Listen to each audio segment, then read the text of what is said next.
Hello everyone, welcome to ओकुल, India के सबसे अफोर्डेबल लर्निंग प्लेटफॉर्म में आप सभी लोगों का एक बार फिर से बहुत बहुत स्वागत है। 3 अक्टूबर 2025 फ्राइडे यानी शुक्रवार का दिन और इंडियन एक्सप्रेस न्यूज़ एनालिसिस की आईना सीरीज़ लेकर मैं शांतनु सनवाल एक बार फिर से आपके सामने हाजिर हूँ। तो चलिए शुरू करते हैं। तो आज के न्यूज़पेपर पर हम लोग चलें उससे पहले जो मैंने आपको पिछले सेशन में कुछ क्वेश्चंस दिए थे, MCQ क्वेश्चंस, उनका हम लोग जिक्र करेंगे। लेकिन वहाँ तक जाने से पहले भी मैं आप लोगों के साथ ये इन्फॉर्मेशन एक बार शेयर कर दूँ कि आप में से जो भी लोग प्रीलिम्स 2026 का एग्ज़ाम देने वाले हैं उनके लिए जनरल स्टडीज़ और करंट अफेयर्स की हम लोग एक टेस्ट सीरीज़ लेके आए हैं जिसमें टोटल 51 टेस्ट हैं। और इस टेस्ट सीरीज़ में जो अलग अलग तरीके के टेस्ट होंगे उसका यहाँ पर मेंशन किया गया है। और ये टेस्ट सीरीज़ आप एनरोल कर सकते हैं सिर्फ 599 रुपीज़ में। ठीक है, ये आपको हमारे टेलीग्राम चैनल पर मिल जाएगा, इसका लिंक ऊपर पिन किया हुआ है। और साथ ही साथ आप हमारे ऐप और वेबसाइट में जाके भी इसको एनरोल कर सकते हैं। तो ये जो प्राइस है 599 का, ये सिर्फ फर्स्ट 25 स्टूडेंट्स के लिए है। तो जल्द से जल्द आप इसमें चाहें तो एनरोल कर सकते हैं। और साथ ही साथ हमारा सितंबर महीने का जो आईना सीरीज़ का कोर्स है ये भी हम आपको प्रोवाइड कर रहे हैं, that too at a very affordable price of not 199 but only 99। ठीक है, सिर्फ 99 में आपको ये प्राइस में आपको ये कोर्स मिल जाएगा, चाहे इंग्लिश का हो या हिंदी का। तो आप इसमें भी अगर इंटरेस्टेड है तो एनरोल कर सकते हैं। ठीक है, चलिए अब हम लोग पहले जो हमने आपको 2 क्वेश्चंस दिए थे वो डिस्कस करते हैं, उसके बाद फिर आज के सेशन पर चलेंगे।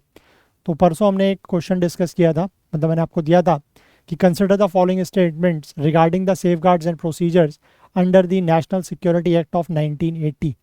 ठीक है, तो पहला स्टेटमेंट है कि आप person detained under the NSA is entitled to legal representation by a lawyer during the review of their case by the advisory board. तो दिस स्टेटमेंट इज रॉन्ग। मैंने आपको बताया था कि जिस पर्सन को अंडर द NSA डिटेन किया जाता है वो खुद को रिप्रेजेंट कर सकता है in front of the government, but जो एडवाइजरी बोर्ड होता है, ठीक है, एडवाइजरी बोर्ड किसका होता है? जो हाई कोर्ट के जजेस होते हैं उनको मिलाकर एक एडवाइजरी बोर्ड बनाया जाता है। तो उनके सामने वो खुद को लॉयर से रिप्रेजेंट नहीं करवा सकता है। Therefore the first statement is wrong. Second statement है the maximum period for which a person can be ordinarily detained at the NSA is 24 months.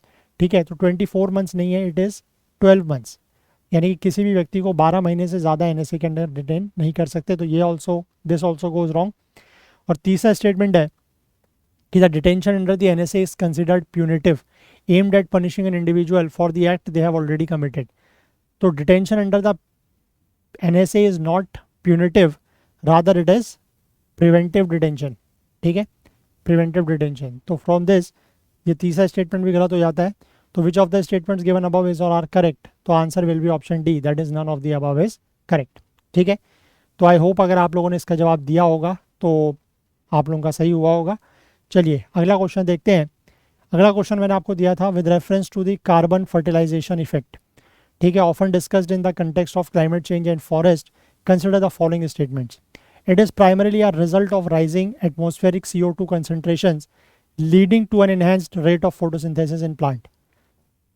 हमने जिक्र किया था एक आर्टिकल का जिसमें जो अमेजन के रेन फॉरेस्ट है ना, जो अमेजन के वर्षावन है, वहाँ पर क्या हो रहा है कि कार्बन डाइऑक्साइड की कंसंट्रेशन एटमॉस्फेयर में बढ़ने की वजह से प्लांट्स में फोटोसिंथेसिस का रेट बढ़ रहा है। ठीक है, इसी को कार्बन फर्टिलाइजेशन इफेक्ट कहा जाता है। So first statement is correct. Second statement ये कह रहा है कि इन द अमेजन, यानी कि जो अमेजन की रेन फॉरेस्ट है वहाँ पर इस इफेक्ट की वजह से क्या हो रहा है, has caused the trees to grow larger. ये बात तो सही है कि ट्रीज जो है वो ज़्यादा बड़े हो रहे हैं। A trend that is consistent with a typical average tree size in undisturbed old growth forest. लेकिन ये सेकेंड पार्ट रॉन्ग है। ठीक है, क्योंकि अगर कोई ट्रीज ज़्यादा बड़े हो रहे हैं तो that is not consistent with the undisturbed old growth forest, that is inconsistent. क्योंकि मैंने आपको बताया था कंसिस्टेंसी में क्या होता है कि जहाँ पर जो सैपलिंग्स हैं वो पुराने पेड़ों की जगह पर ही गिरते हैं और उतनी ही जगह में ग्रो करते हैं। लेकिन अगर ट्रीज जो है वो ज़्यादा बड़े हो रहे हैं, और बड़े होने का मतलब क्या है कि उनका जो डायमीटर है वो ज़्यादा बढ़ रहा है, तो that is not consistent but this is inconsistent. तो सेकंड स्टेटमेंट भी रॉन्ग है। थर्ड स्टेटमेंट की बात करें that the benefit of this effect are so significant that they effectively offset the long-term carbon and biodiversity losses caused by contemporary deforestation. ठीक है, कि ये जो कार्बन फर्टिलाइजेशन इफेक्ट है इसका फ़ायदा क्या होगा कि कार्बन डाइऑक्साइड का कंसंट्रेशन अगर एटमॉस्फेयर में बढ़ रहा है तो प्लांट की फोटोसिंथेसिस बढ़ेगी और प्लांट जो है वो ज़्यादा से ज़्यादा कार्बन जो है वो एब्जॉर्ब करेंगे। ठीक है, तो ये एक तरीके से क्या है, क्लाइमेट चेंज के लिए या एनवायरनमेंट के लिए हम बेनिफिशियल है कि ज़्यादा कार्बन जो है वो एब्जॉर्ब होगी। लेकिन इसमें यह लिखा हुआ है कि जो डिफॉरेस्टेशन होने की वजह से जो नुकसान होता है ये उसको ऑफसेट कर सकता है नहीं। ठीक है, ये चीज़ आर्टिकल में क्लियरली मेंशन की गई थी कि जो बेनिफिट्स हैं इस इफेक्ट के वो इतने ज़्यादा नहीं है कि वो लॉन्ग टर्म कार्बन और बायोडाइवर्सिटी का लॉस जो कि डिफॉरेस्टेशन के होने की वजह से हो रहा है उसको ऑफसेट कर दें।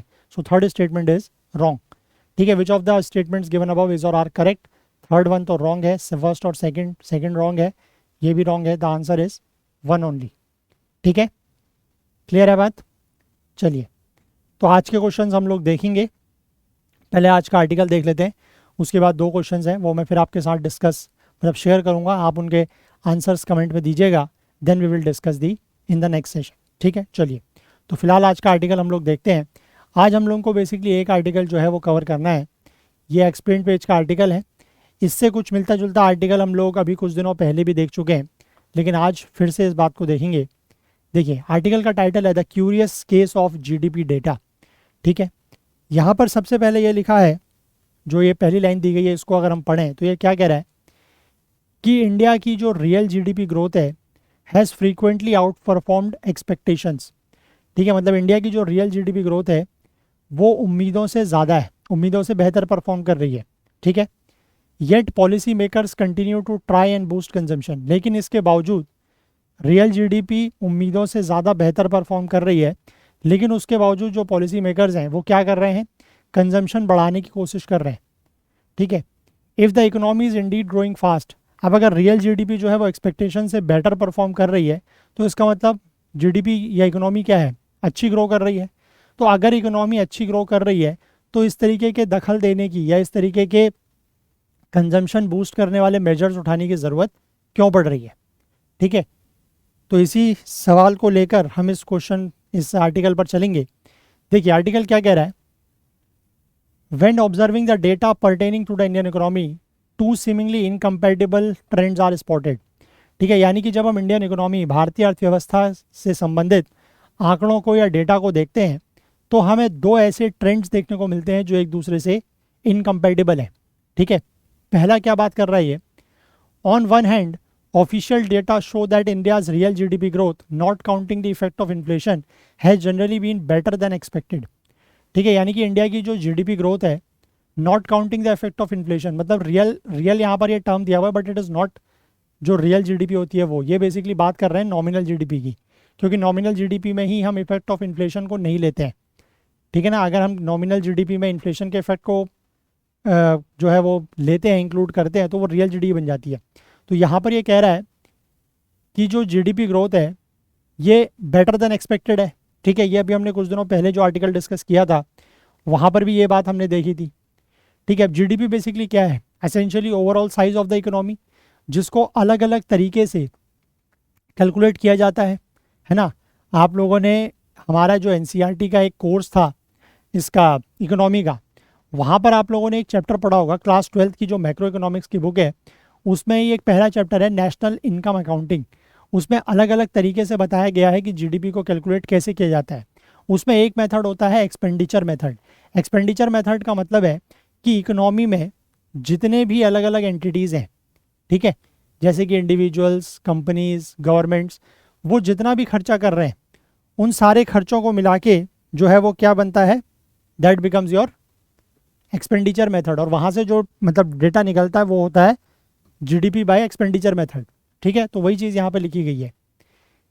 अब देखो, जो हाई जीडीपी ग्रोथ रेट है क्वार्टर वन में इस साल का जो पहली तिमाही है अप्रैल मई जून की 2025 की, उसमें जीडीपी ग्रोथ रेट 7.18% की है। This is nominal GDP growth.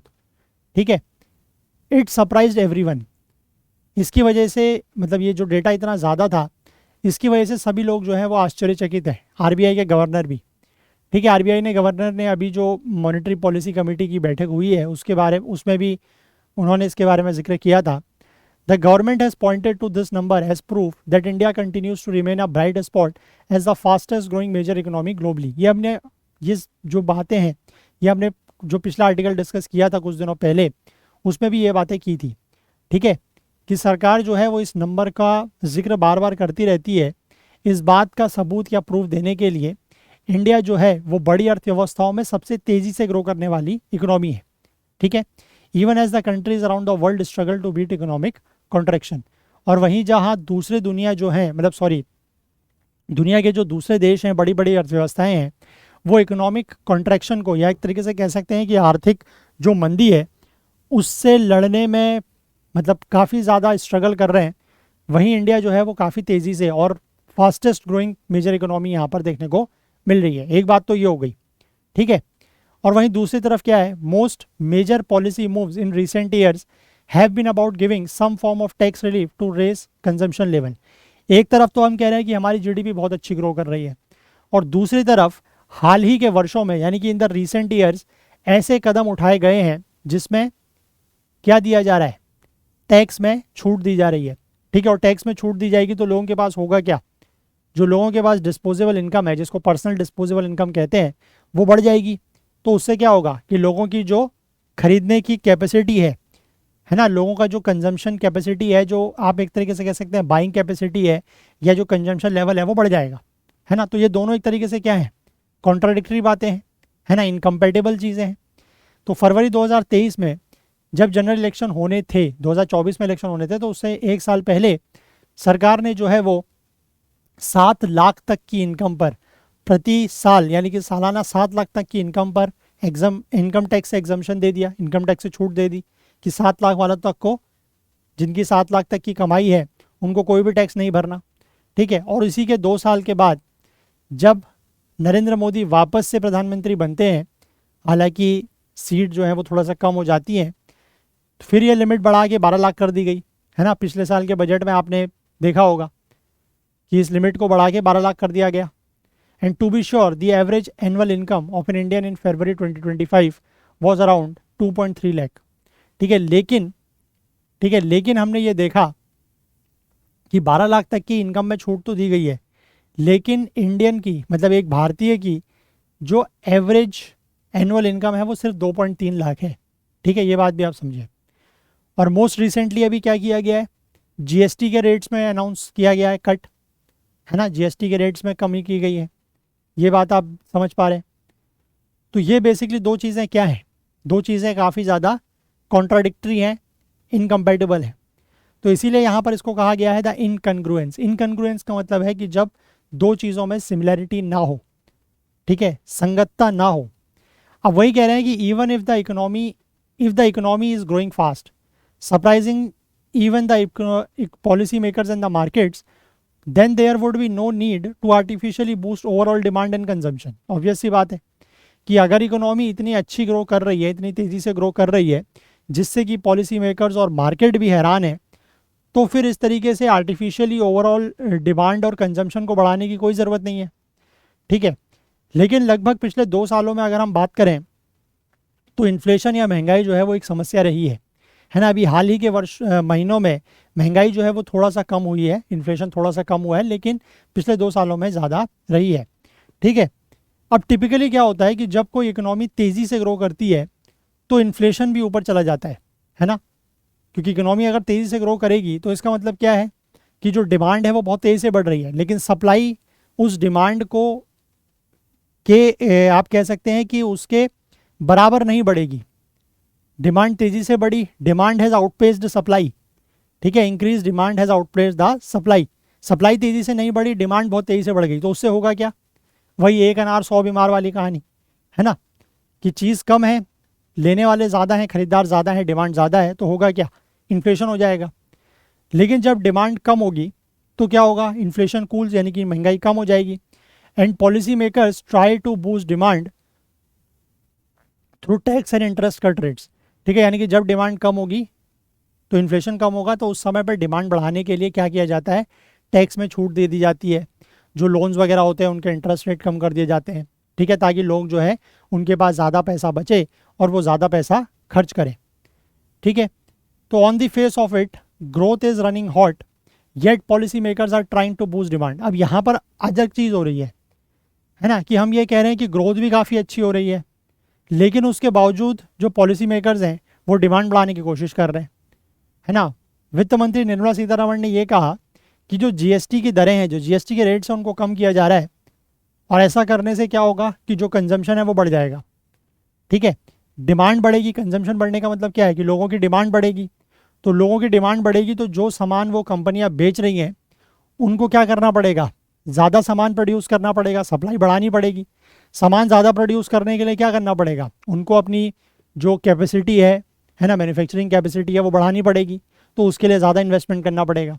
ठीक है, और ज़्यादा अगर वो प्रोडक्शन करेंगे तो उससे उन्हें ज़्यादा लोगों की ज़रूरत भी पड़ेगी, तो ज़्यादा जॉब्स जो हैं वो क्रिएट होंगी।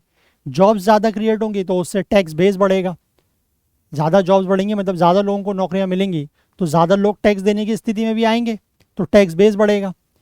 ठीक है, क्योंकि लोगों के पास इनकम ज़्यादा होगी चीज़ें खरीदने के लिए, टैक्स देने के लिए, तो ऐसा होगा, है ना। और इससे क्या होगा कि लेसर टैक्सेस के लिए फाउंडेशन बनेगा, कि आने वाले समय में टैक्सेस को और कम किया जा सकता है, ऐसा वित्त मंत्री ने कहा है। ठीक है, अब इसका एक ऑल्टरनेटिव व्यू अगर हम देखें तो what if one of the two trends is not as robust as it seems. लेकिन अगर इन दोनों ट्रेंड में से एक ट्रेंड जो है वो उतना जितना दिखाई दे रहा है उतना रोबस्ट अगर नहीं है तो क्या होगा। ऑफ कोर्स टैक्स कट्स और efforts to boost consumption are very much real. ठीक है, जो टैक्स में कटौती की जा रही है और जो कंजम्पशन बढ़ाने के लिए प्रयास किए जा रहे हैं, जो एफर्ट्स किए जा रहे हैं, वो काफ़ी हद तक रियल है। The obvious point of inquiry is then the growth rate. ठीक है, हमने जो दो ट्रेंड की बात की कि एक तो कंजम्पशन बढ़ाने के लिए प्रयास किए जा रहे हैं, टैक्स में कट किया जा रहा है ना, अलग अलग तरीके के रिलीफ मेजर्स दिए जा रहे हैं, इंटरेस्ट रेट वगैरह कम किया जा रहा है ना, तो इससे कंजम्पशन बढ़ रहा है, या कंजम्पशन बढ़ाने के लिए चीज़ें की जा रही हैं, तो ये तो ऑब्वियस है कि ये तो हमें दिख रहा है। तो अब अगर हम दूसरे ट्रेंड की बात करें कि अगर वो ऐसा नहीं है तो जैसा दिखाई दे रहा है, और वो दूसरा ट्रेंड क्या है, जो इकोनॉमी बहुत तेज़ी से ग्रो कर रही है, तो इकोनॉमिस्ट जो हैं वो रियल जीडीपी ग्रोथ रेट को देखते हैं। लेकिन अब ये जब रियल जीडीपी जो दिखती है उसको कैलकुलेट किया जाता है नॉमिनल जीडीपी में से इफेक्ट ऑफ इन्फ्लेशन को रिमूव करके। Data is actually collected only for the latter. Data जो है वो एक्चुअल में डेटा कलेक्ट किया जाता है नॉमिनल जीडीपी के लिए, फिर उसमें इन्फ्लेशन के इफेक्ट की अगर हम बात करें तो उससे जो है वो रियल जीडीपी निकलती है। The calculation of the real GDP has sum under questioning in the past few years.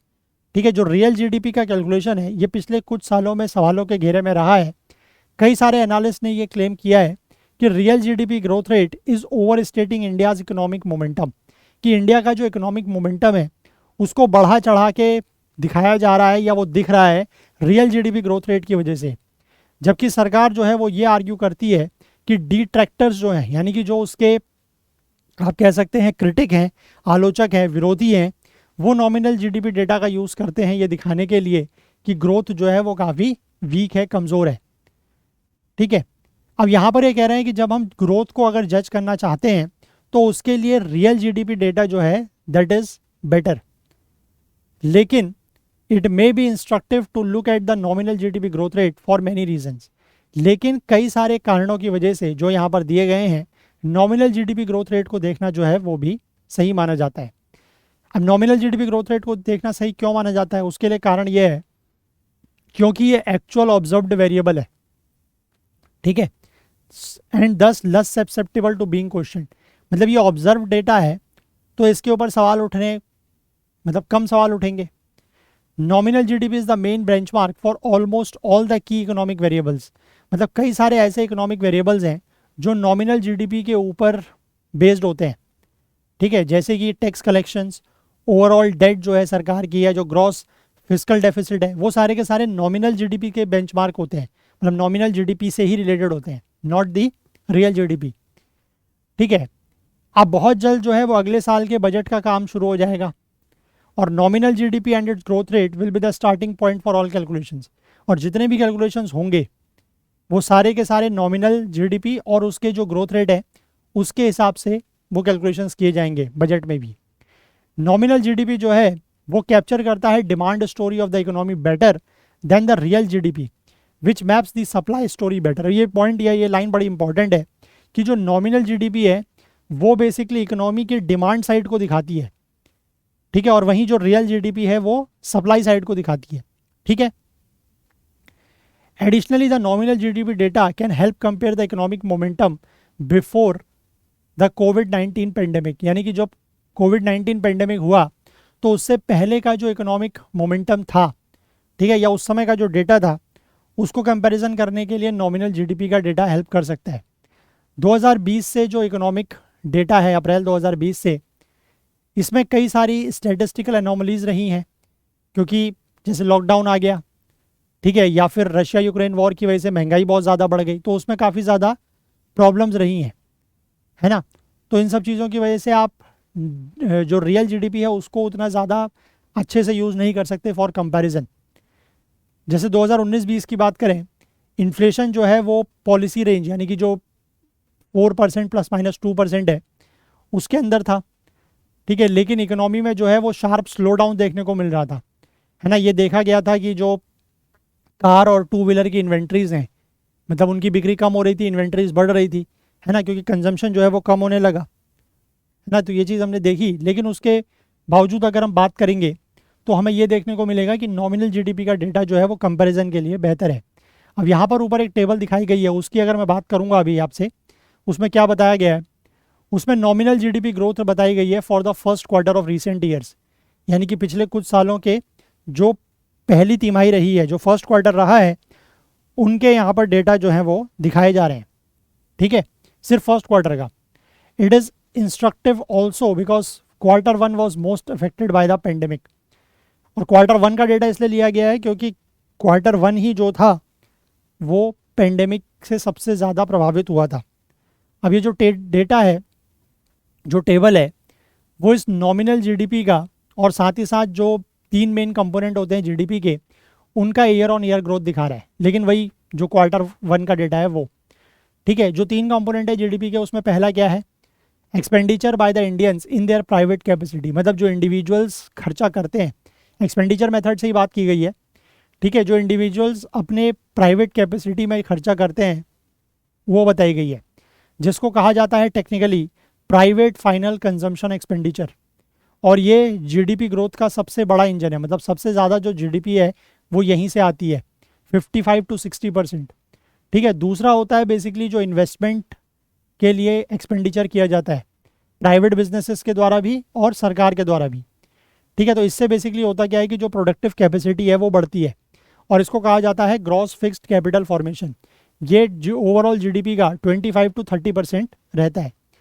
तीसरा जो कंपोनेंट है वो है जो सरकार के द्वारा खर्चा किया जाता है अपने रोज़मर्रा के खर्चे के लिए, ठीक है। जैसे सरकार रोड वगैरह में जो इन्वेस्ट करेगी वो यहाँ पर नहीं आएगा, जो सरकार अपने रोज़मर्रा के खर्चे के लिए, मतलब लोगों को इनकम देने के लिए, है ना, लोगों की सैलरी वगैरह देने के लिए जो खर्चा करती है वो, ठीक है, ये बेसिकली जीडीपी का 10% होता है, ठीक है।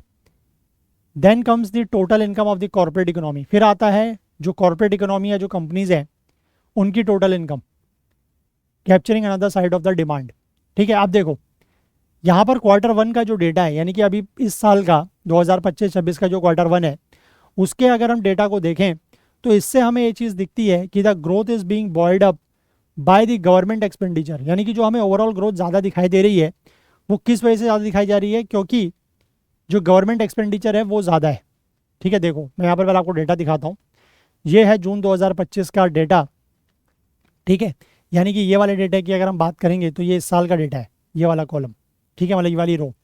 अब यहाँ पर देखो जो total nominal GDP growth rate है वो 8.8% है, ठीक है। और अगर हम बात करें गवर्नमेंट एक्सपेंडिचर की, वो 9.7% है, ठीक है। जो government expenditure on daily affairs है, वो प्राइवेट इन्वेस्टमेंट वाला नहीं, ठीक है, जो सरकार के डेली अफेयर्स का खर्चा है उस पर जो खर्चा है वो, ठीक है, ये आपने देखा। अब इसमें यही चीज़ लिखी है कि अगर सरकार का जो एक्सपेंडिचर है वो 9.7% अगर नहीं होता तो ओवरऑल नॉमिनल ग्रोथ रेट जो है वो काफ़ी कम होती, ठीक। अब जो ये डिसेलरेशन या गिरावट देखने को मिल रही है नॉमिनल जीडीपी ग्रोथ रेट्स में, चाहे वो जीडीपी की बात हो या फिर प्राइवेट कंज्यूमर डिमांड और इन्वेस्टमेंट की बात हो बाय द बिजनेसेस, ये पिछले 2 सालों में आपको ज़्यादा देखने को मिलेगी, ठीक है। देखो नॉमिनल ग्रोथ रेट में आपको कमी देखने को मिल रही है। आप पिछले 2 साल यानी कि 22-23 के बाद अगर बात करें तो यहाँ पर ये 25% है, यहाँ पर 11% है, यहाँ पर 9.7 है, यहाँ पर 8.8 है, यानी कि लगातार गिर रहा है, ठीक है। वही चीज़ अगर आप देखें तो और गिरावट किस में है? GDP as well as private consumer demand. Private consumer demand यानी कि जो प्राइवेट कंजम्पशन होता है वो, उसमें भी गिरावट देखने को मिल रही है। कहाँ ये 23% था, फिर 7.8 हुआ, फिर थोड़ा सा रिकवर हुआ, फिर कम हो गया। ठीक है, इसके बाद जो आपका ये है इन्वेस्टमेंट बाय द बिजनेसेस, ठीक है, एक्सपेंडिचर और इन्वेस्टमेंट, ये भी कम हो रहा है। तो ये सब चीज़ें जो कम हो रही हैं ये पिछले 2 सालों में देखने को मिली हैं। तो यही चीज़ एक्सप्लेन करती है कि very strong real GDP growth rate होने के बावजूद policy makers have been trying their best to boost consumption and demand. ठीक है, तो अब आपको ये बात समझ में आई होगी कि जीडीपी ग्रोथ रेट ज़्यादा होने के बावजूद, रियल जीडीपी ग्रोथ रेट ज़्यादा जो हो रही है, जो 7.8% बताई गई है, उसके बावजूद जो है वो ये प्राइवेट कंजम्पशन और इन्वेस्टमेंट को बूस्ट करने या बढ़ाने के लिए कोशिश क्यों की जा रही है। अगर हम 2019 का Q1 का डेटा देखें, ठीक है, जो 2019-20 का फाइनेंशियल ईयर था उसका सबसे बेस्ट क्वार्टर था। पूरे साल की जो नॉमिनल जीडीपी ग्रोथ रेट थी वो 6.4% थी, है ना, सिग्निफिकेंटली काफ़ी कम था। और रियल टर्म्स में जो जीडीपी ग्रोथ रेट है वो सिर्फ 4% के आसपास था। Finally the growth rates of corporate Indians are quite in line with nominal GDP growth rate as well as the notion that India's consumption continues to be a weak point. ठीक है, जो corporate India यानी कि जो companies का growth rate है वो उतना ही है लगभग जितना नॉमिनल जीडीपी का ग्रोथ रेट है। और यही चीज़ हमें बता रही है कि इसलिए कंजम्पशन जो है वो काफ़ी कमज़ोर है। अगर प्राइवेट कंजम्पशन नहीं होगा यानी कि जो इंडिविजुअल हैं अगर वो कंज्यूम नहीं करेंगे, डिमांड उनकी नहीं बढ़ेगी, तो it is hardly surprising that businesses have been holding back new investment. तो ऑब्वियस ही बात है कि जो बिजनेसेस हैं वो नए इन्वेस्टमेंट को वापस से इन्वेस्ट नहीं करेंगे, क्योंकि उनको पता है कि लोग जब खरीदना ही नहीं चाह रहे या लोगों के पास जब चीज़ों को लेकर डिमांड ही नहीं है तो वो ज़्यादा प्रोडक्शन करके करेंगे क्या? और ज़्यादा प्रोडक्शन अगर उनको नहीं करना तो फिर वो इन्वेस्टमेंट करेंगे क्यों? ठीक है ना, जो उनके पास पैसा आएगा, जो प्रॉफिट आएगा वो उसको बचा के रखेंगे। अब इसका जो अपशॉर्ट है अगर वो देखें तो nominal GDP is not the best tool to compare long term growth. Nominal GDP जो है वो बेस्ट टूल नहीं है लॉन्ग टर्म ग्रोथ को कंपेयर करने के लिए, क्योंकि इन्फ्लेशन रेट जो है वो चेंज होते रहते हैं। ठीक है, और इसी की वजह से जो पिक्चर है वो डिस्टॉर्ट हो जाती है। तो data show the sharp slide in nominal GDP growth rates, और इसकी वजह से क्या होता है कि जो अगर इन्फ्लेशन बढ़ गया तो नॉमिनल जीडीपी फिर कम हो जाएगा। It is not difficult to see why this would be a matter of worry for all policymakers. The nominal GDP growth rate set the ceiling for economic growth in the country. ठीक है, क्योंकि nominal GDP growth rate से ही economic growth in the country की ceiling decide होती है। देखो कैसे, अगर मान लो कि नॉमिनल जीडीपी ग्रोथ रेट 12% है और 4% का इन्फ्लेशन है तो रियल जीडीपी ग्रोथ रेट 8% हो जाएगी।